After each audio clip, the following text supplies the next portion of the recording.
Hey, brand builder, Rory Vaden here. Thank you so much for taking the time to check out this interview. As always, it's our honor to provide it to you for free. And wanted to let you know there's no big sales pitch or anything coming at the end. However, if you are someone who is looking to build and monetize your personal brand, we would love to talk to you and get to know you a little bit and hear about some of your dreams and visions and share with you a little bit about what we're up to see if we might be a fit. So if you're interested in a free strategy call with someone from our team, we would love to hear from you. You can do that at brandbuildersgroup.com/podcall, brandbuildersgroup.com/podcall. We hope to talk to you soon. Hey, everybody, and welcome to another episode on the Influential Personal Brand Podcast. This is AJ Vaden here today. And before I introduce my guest, I'm going to put a disclaimer out there because every so often we will do an episode that is super niche for a very unique audience. And today is one of those days. And what we're going to be talking about today is how to use a personal brand to help you if you are a real estate agent. You could be a real estate developer, a broker, you could be a loan officer, you could be in any sort of role that's kind of touching this mortgage and real estate industry. And we decided to do this because, one, at Brand Builders Group, we have a ton of audience members who serve the real estate industry, but also because the real estate industry is a little bit tumultuous right now. And one of the biggest questions that we get in terms of a personal brand is, well, how do I use that to actually leverage and differentiate myself to generate more leads when the market is interesting? I'll just say that.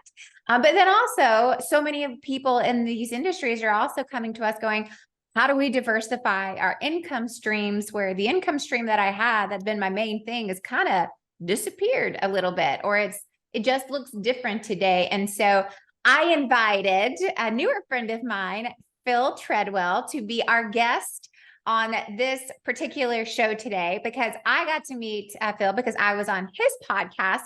And when we were talking at the end of that, I was like, you know what?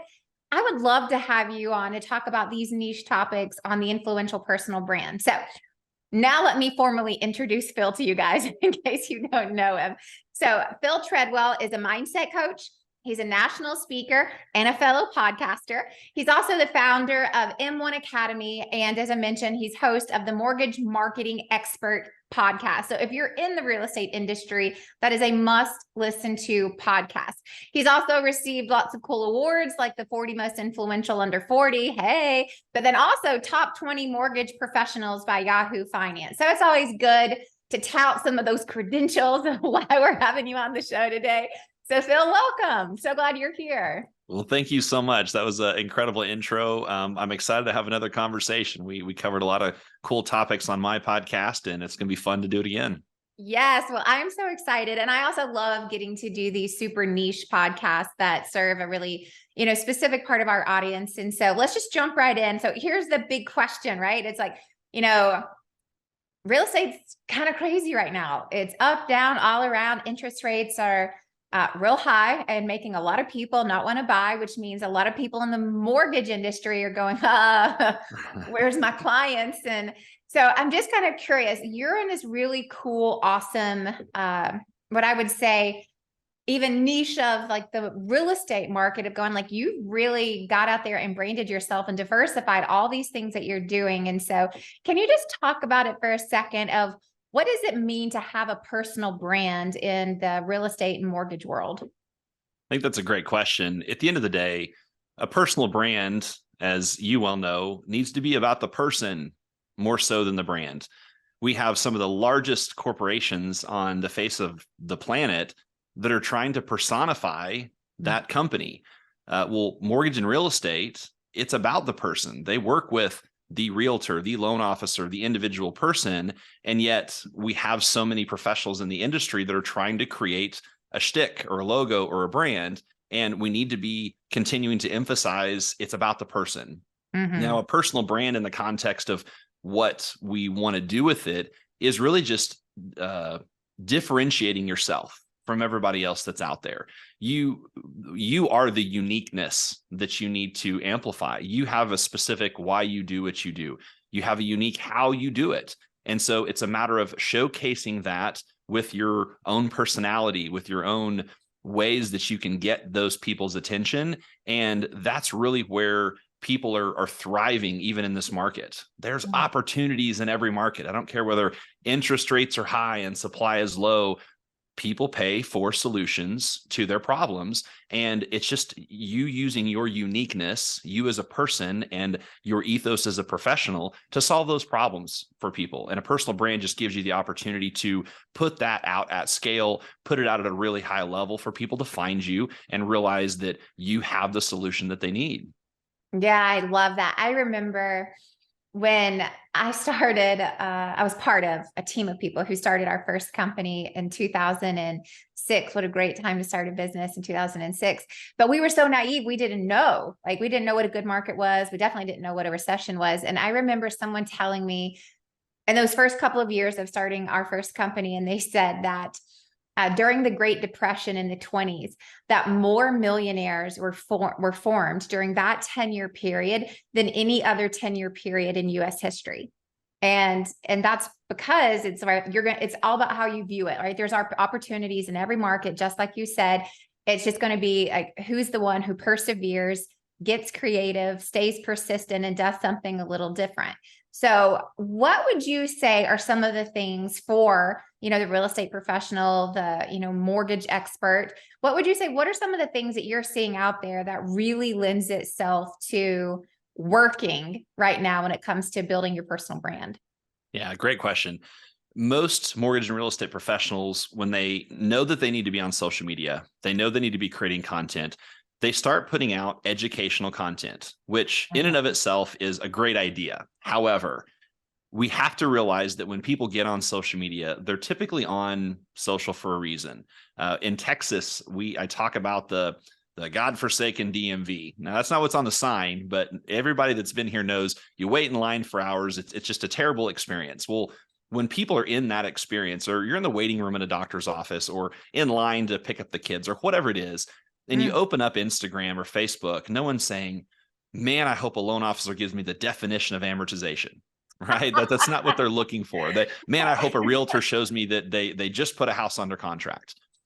Educational content is very important. It needs to be on your website, needs to be on a YouTube channel. It's good to reference. But what's working right now, which is the question that you asked, is people understanding the difference between features and benefit.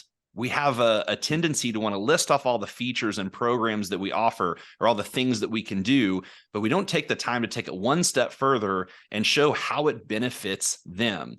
So educational content can be changed from, hi, I'm so-and-so with XYZ company, and I'm here to talk about, well, the people don't ever get there because they've already swiped past it at that point in time. Instead of coming out and saying, hey, here's the biggest myth about the housing market right now. Here's 3 things you need to know if you want to start investing in real estate, and coming up with a hook and letting people know, I have a solution that you need. I have an opportunity to show you how to do something. There may be a misnomer. And that's what's really working and getting people's attention when it comes to educational content.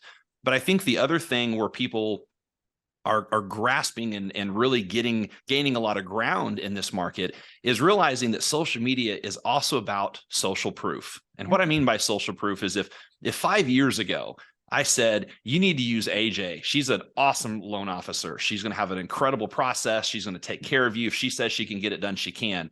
5 years ago, if I said use AJ, they just went and used AJ. Now what happens is if I say use AJ and go through that same spiel, they go look AJ up on social media. They go Google her, and they want to see what else is out there. They want that connection. And so even people that they've built their entire business on referrals from other professionals, or they build their business on, a CRM or their database or peer-to-peer type stuff, that's great. But realize people are still going to go look you up on social, and you need to have some consistent content on there. You need to let them see what your cadence is, what your personality is. Let them find things in common. We are naturally drawn to people that we have things in common with. It's why when we meet someone, the weather is the first thing we talk about. It's the one thing we have in common with that person at that time. Until we realize that our aunt's brother's cousin went to the same school as, whoever they had. And we uncover all of these things that are in common.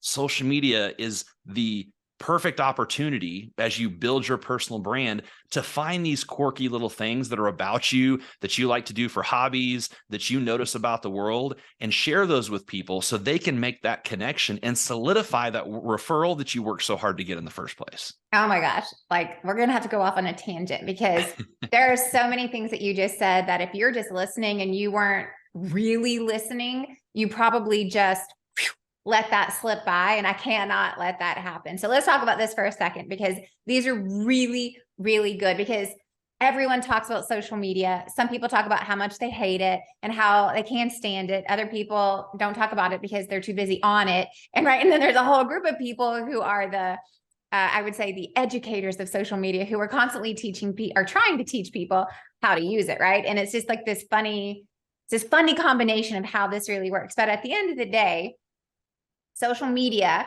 is a tool, right? Just like any other tool. Food is a tool, right? Our money is a tool, and there are good things and bad things about every tool depending on how you use it. A hammer can build a house, or it can be a weapon to hurt somebody. It's a tool, right? And this is like such one of my pet peeves when people go, oh, just social media is, the number one just destructive thing for our youth. And it's like, as probably we could say the same thing about food or parenting or 100 other things, right? It's a tool. So let's talk about how to use this tool effectively in business, which that's how I treat it. Like, this is a business tool, right? And so I use it like I would in any other business tool, like my email. I've got to have a schedule and I've got to manage it. So there's a few things that I think are really important just to kind of come back on. As you said, ask yourself this question, or this is what I heard anyways, which was ask yourself, why are people getting on social media? And I think that's so important, just even thinking about your audience. Like, everyone's audience is a little bit unique, but if you just sit there and stop for a second of going, for the people that I want to serve, the people that I actually want to work with, why are they getting on social media in the first place? Right. So I want to kind of pause and talk about this. So when we talk about social media, that's an overarching general statement, but there's lots of different platforms. Would you say that you would recommend one certain platform over the other for the educational topic of real estate and mortgage? I don't know that I would recommend one topic. I'm a big fan of and versus or, and we get caught up in that a little bit. Now, I would say if you're going to do long form educational video type content, then YouTube and Facebook are probably going to be better suited for that type of content. If you're going to do short form content that drives traffic to some of these other platforms, you're going to look at Reels on Facebook and Instagram, or potentially TikTok. But to your point, you've got to know who is your audience. I have a basic marketing formula that I kind of walk people through, and that's the very first question. Who's your audience? Who's your target market? Who is it you're trying to serve? The next question in there is, what problem do you solve? What value do you provide? Message do you provide that particular audience? And then the third piece of that is, what's the most effective medium to deliver that solution to that audience? And so where to find that audience is very dependent upon what problem you're solving, what message you're providing, so that you can create the most effective medium. Because especially in real estate, we have a lot of people that know a team that creates a lot of leads with a YouTube channel. So I'm going to go out and create a YouTube channel. Or I love the podcasts. I listen to a lot of podcasts, so I'm going to go start a podcast. Well, the reason I started a podcast specifically was I was a regional manager that was trying to reach more people and add value to their business that I could network with, potentially recruit. And I felt like a podcast was the most effective medium to deliver valuable advice to build their business. I didn't know a lot of loan officers that sat on YouTube for hours. I didn't know a lot of them that were even really on social media a ton, because this was around 2018. But I did know people that listened to Audible. and listen to podcasts because they could do it in their car. They could, while they're at the gym, walking around the house, even the background at work. So the platform is super important from the standpoint of, is it the best place to give this message to that audience? Now, we all know too, Facebook is kind of aging up, or has continued to age up for a while. So if you're looking at Gen Xers or older, Facebook is a great platform for you. Instagram is going to be solidly millennials. TikTok has been Gen Z, but I'm going to be honest, there's probably as many millennials or more than there is Gen Z on TikTok anymore. So a lot of it is about posting content different places and really understanding, is my audience there? When I post a video, even now, and I've spent a lot of time, researching some of this stuff, having conversations and testing content, I still take the same video and I post on Facebook, Instagram, YouTube Shorts, LinkedIn, and TikTok to really understand, okay, the message of that video, the problem that I'm solving there, is that audience on that platform resonating with it or not? So again, the audience and who you're trying to reach is very important. But when determining that platform, I think that messaging in there is a critical piece. Yeah, that's so interesting. And I just want to reiterate what you said. It's like, one, for all of you listening, and this doesn't matter what industry you're in, but it's like, until you know who is your core target audience, the rest of this is a moot point. It's like, if you don't know that, you're just slinging mud on the wall and hoping some of it sticks, which just isn't a good strategy, right? It's just not. So step one is you've got to really know, demographically and psychographically speaking, who your core target audience is. And then I love this part of what you said. And then you need to know why they're getting on social media, right? Like, to your point, it's like, if this is a way to, kill 15 minutes at the DMV, do I really want to know what, the definition of amortization is? Probably not.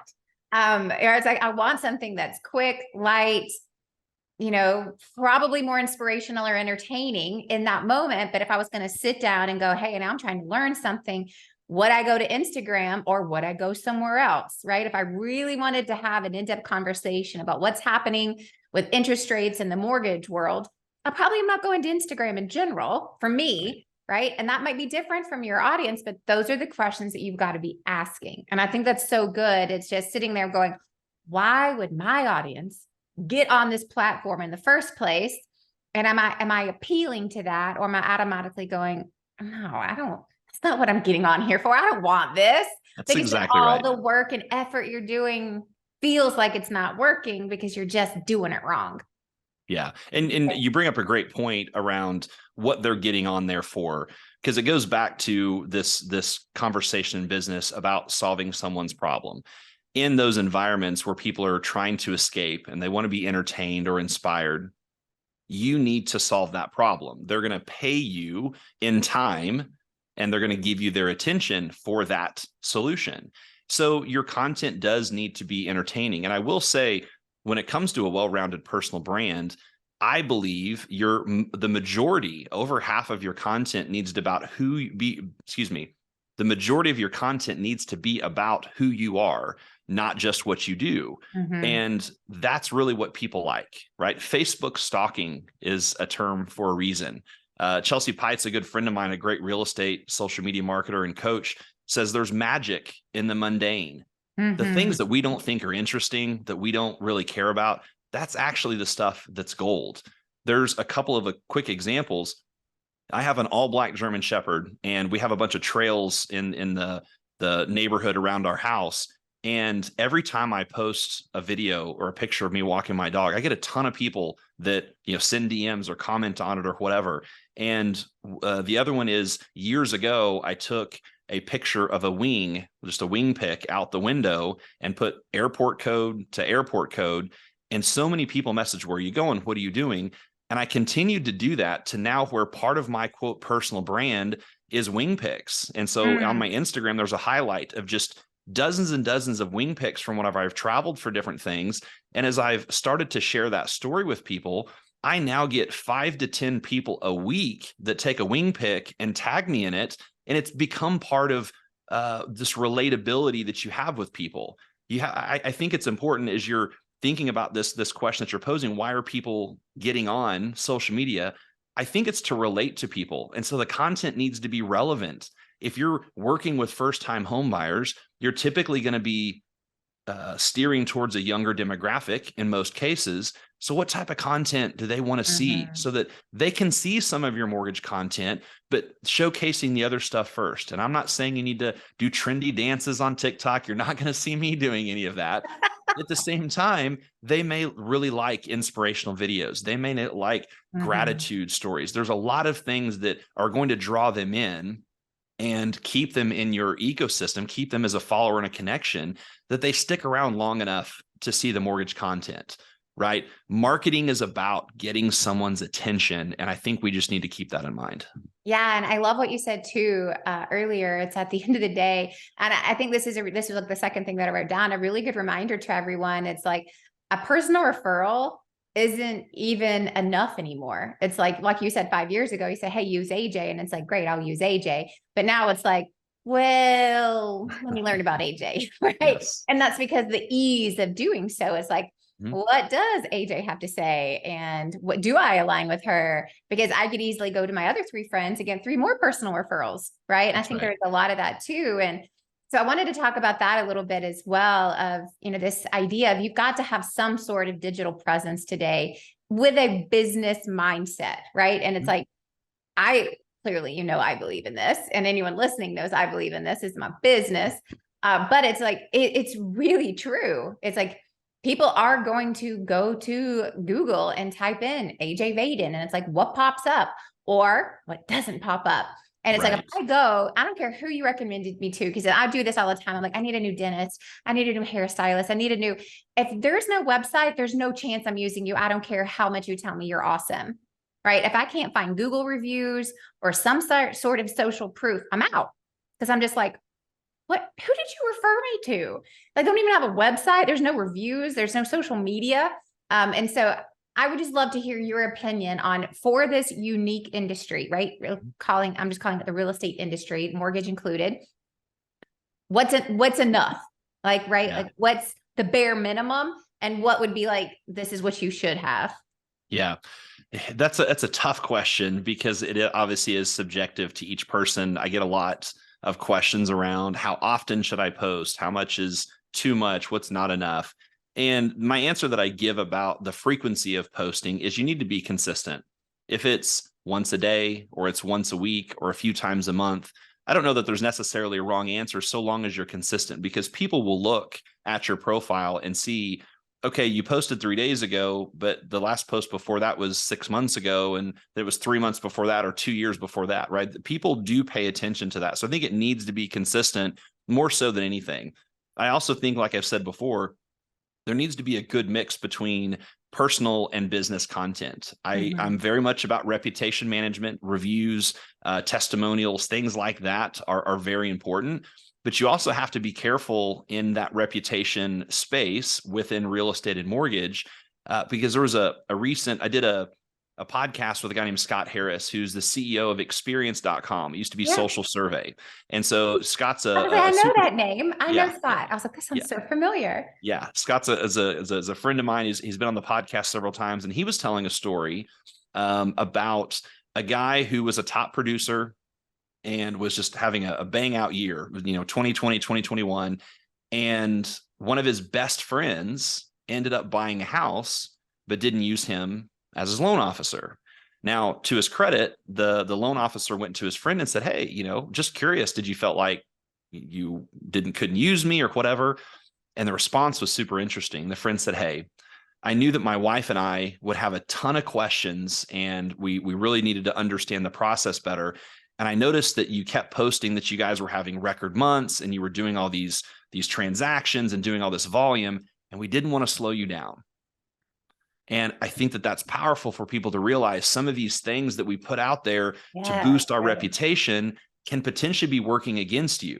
So reviews and testimonials are good, but whenever we try to, what I kind of do, ego posts, where we kind of stroke our ego a little bit, sometimes that can have the opposite effect. There's ways to show your experience, your credibility, position yourself as an expert within the context of that personal brand without deterring from it. So again, the frequency just needs to be consistent, and mix it up but just be careful. Why is your audience on there? They're not on there to see that you have, all of these accolades and that you've done all this stuff.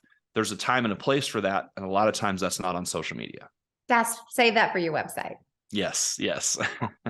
I think that's really good. Now that lends me to another really quick question, and then I'm going to change directions on us here. Do you think that in this world, social media is enough, or do you really think people need to have, even if it's like a quick splash page or just a one-page landing page, do you really think people need to have a website or a blog or a podcast, or is social media enough? I personally believe you need a website. Now, I'm not saying it has to be a super robust website, but at the end of the day, your website, in my opinion, is your digital business card. Your social media platforms are going to cater different types of content to different people, but social media is also about directing all of that attention someplace. If marketing is about getting someone's attention, we don't really make any money on marketing. What we make money on is sales, where we create a customer. And that's a lot of times more difficult to do, if not impossible, for most in mortgage and real estate to do. You need to have a website. You need to have a place that you can drive traffic. You need to have some type of a call to action in that way. Again, it doesn't need to be complicated, but having that is extremely important in today's day and age, for sure. Yeah, I think that's really good. And I'll just share one really quick thing. If you're going, a website, here's just one really quick thing that I learned that's really helpful in an interim. If you don't have the time or the resources to actually go and get, even if it's a mediocre one-page website, which quite honestly today is, you could probably whip something up for $1,500 if you just use a template. Let's just say you don't even have time or capacity for that. Just at least go buy your name. Just buy, in my case, ajvaden.com, and then have it redirected to whatever your most robust social media profile is. Right. Yeah. And it's like, I did that for years when I was like, I don't have time for this. So I just had it redirect to my LinkedIn profile until you're ready to do whatever. So, but at least secure your name and have it a redirect somewhere. Would you say that could be a good workaround for the very short? 100%. Yeah. And there's lots of places, like I'm a big fan of Linktree. Mm-hmm. Buy your name, philtreadwell.com, ajvaden.com, and point it to a Linktree where you have your different social profiles. You have some other resources that you can point them to. So I'm a big fan of that. And you can get Linktree for free, or you can get it for a few dollars a month and do some customization. So yes, I totally agree. But I think in mortgage and real estate, almost every company that you work for, if nothing else, should have some type of a landing page with your picture and information on it in their standardized template. And if you don't have anything else, use that. You still need to have some place to drive that traffic. And one thing that I want to make sure of when we talk about social media being enough is I have a personal belief that social media is about creating relationships. It's networking in the 21st century.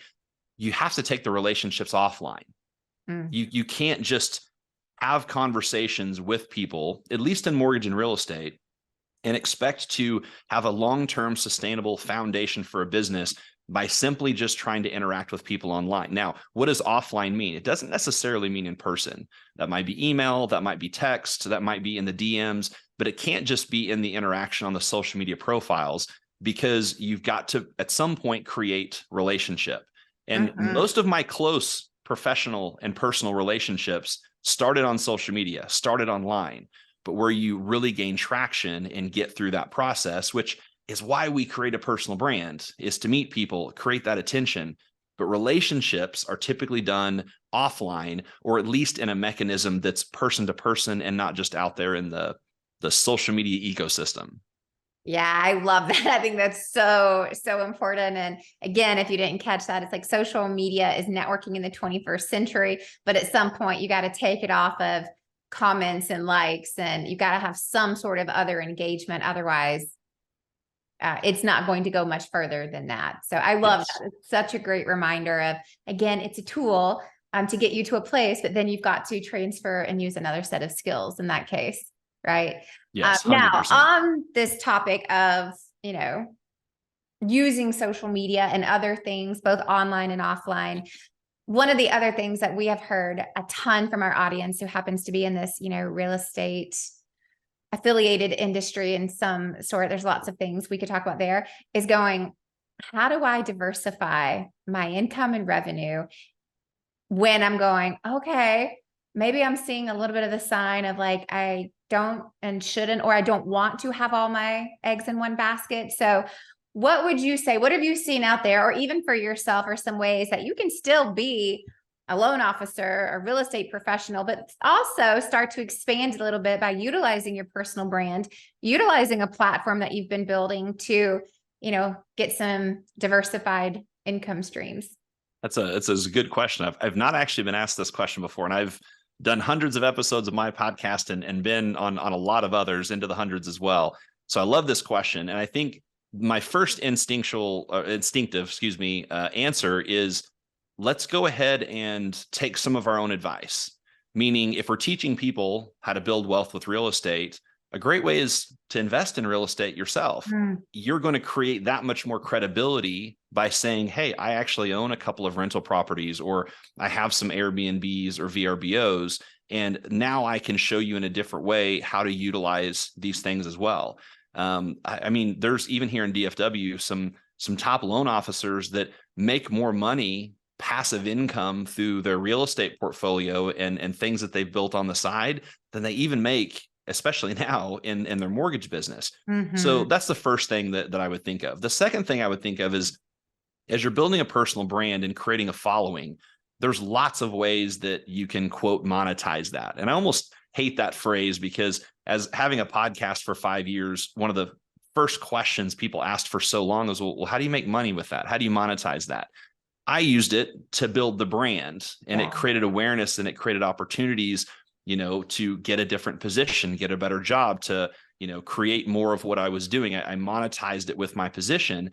But there does come a certain point where, if you have a podcast, or if you have a lot of social media following, or a YouTube channel, that you can start doing affiliate things. If you have an audience of a specific amount of people, and there's certain type of products that audience really needs or wants, there are ways to make money on advertisements or affiliates or things of that nature by just spreading the word about products, that you believe in. So once you create a certain amount of attention and following, there are numerous ways that you can do that. And I know a lot of people that have made their side hustle their full-time hustle, and you can still participate in real estate. You can still be a loan officer by pursuing this thing. And in today's day and age, entrepreneurship is, obviously kind of a buzzword. In the 80s and 90s, it meant you didn't have a job. And now it's, this key to financial freedom.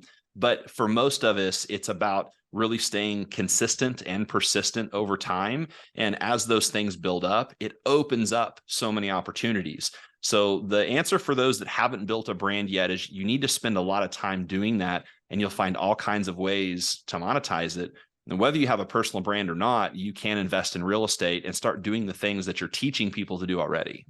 Yeah, I love that. I think that's so good. And I'm going to just throw this in there, because you mentioned this, like you were just on a 2.5 week jaunt around the country. And I think speaking would be one. It's like, no, you've got to have expertise, and you have to have some stage presence. But how did you get into that? All right. So how did you make the transition from regional manager to podcast host to, you've got content, you're speaking. So walk somebody through the trajectory of like, okay, this is what it really looks like if you're interested.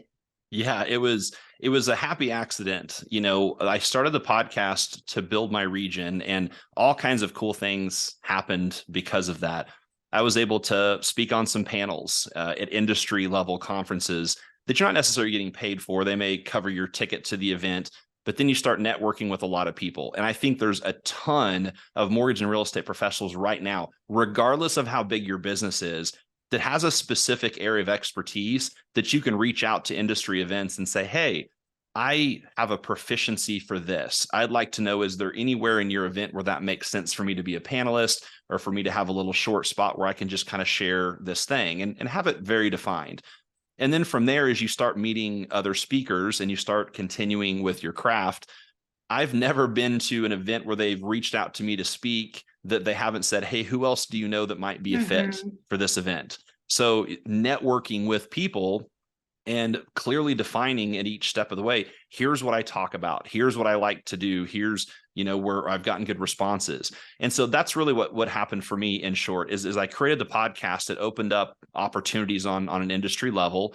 And then as I continued, that part of my mortgage career as a regional and a national director, and I started doing some other things outside of that, from, doing some coaching and, monetizing the podcast. Again, I continued to network with as many people as I could doing the things that I wanted to do.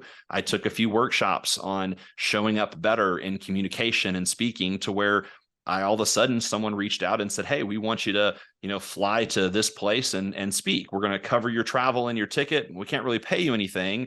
But at that particular event, there was a Hall of Fame football player that spoke right after me, and then Rudy Rudiger for if everybody's seen the movie Rudy. And so it was me, and then Darren Woodson, who's a Hall of Fame Cowboy football player and ESPN commentator. And all of a sudden I'm like, okay, well, I didn't get paid for this event, but all of a sudden I'm on stage with these people. And then it just turns into, paid speaking gigs. And so there is a huge opportunity, especially for mortgage and real estate, because there's so many types of businesses within our business. Not all real estate teams are the same. Not all mortgage teams are the same. So whatever your skill is, listen to podcasts on it, read books on it, get educated, take workshops, invest in yourself, and then come up, here is what I'm good at. Here's what I'm proficient at. Here's what I love talking about that I can bring some passion to. And then literally start asking people to do that. I still will reach out to events and say, all the speakers you have on there, I love what they're doing. I have some friends on there. Here's where I think I can add value. And then there's at the same time other places that reach out and say, we want you to come, speak at our event. That's become something I really enjoy doing and want to do a lot more of. And there's opportunities for everybody, especially in this space, to be able to do that as well. I love that so much. And I think that's such a great reminder. And the number one thing that I gleaned from what you just shared is sometimes the best opportunities are not the ones that you get paid for. That's right. But you've got to be willing, and you've got to, be a little opportunistic. And It's like, you're going to get paid eventually.